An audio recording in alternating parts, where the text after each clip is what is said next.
Chicago that he was able to resolve his spiritual issues as well as, you know, his ethnic issues, and became more whole in that sense. So I view him as a practicing Christian, even though he doesn't wear it on his sleeve. His core values, his beliefs, and his morals are rooted in that.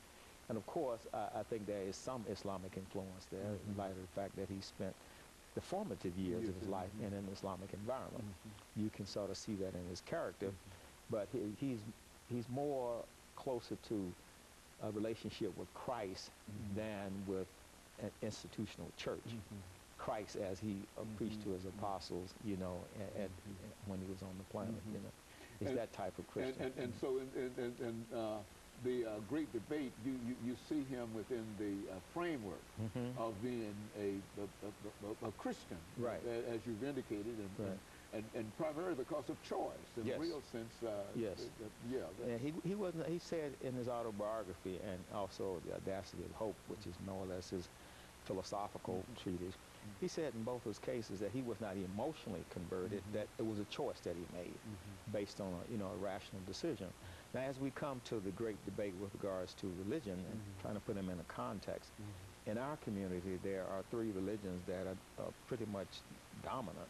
They are Christianity, and most of our people are either Baptists or Methodists or Catholics. And then that's Islam, either Nation of Islam, mainstream Islam, or Sufism. And then we also have some of our people who are practicing traditional African religion.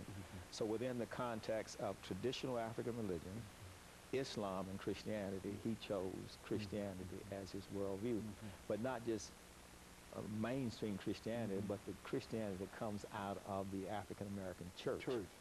And when you look at that, you're talking about a Christianity that's based on the social gospel, or Christianity that strives to liberate people and improve the quality, self-help.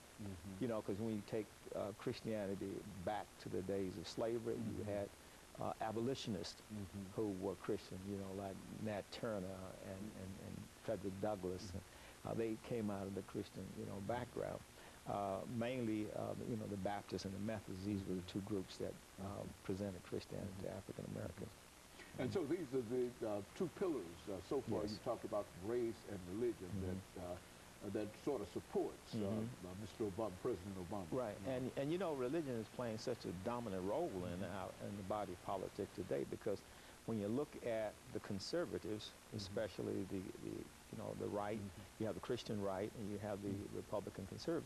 A lot of them are connected with the evangelical movement, and it was the evangelical movement that got President Bush in power twice, and if you go all the way back to Ronald Reagan and Bush, you know, one, the father of Bush, it was the evangelical movement, and they have gotten recently involved in politics because of their core issues, like abortion, being against gay marriages, and those type of things.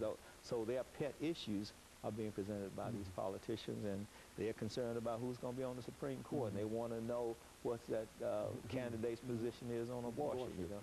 So religion and politics now are starting to overlap and merge, even though we have the First Amendment to separate them. It's very difficult now to separate institutional religion from institutional politics. And of course, let us take this second commercial break, and we'll be back with our audience following this second commercial break.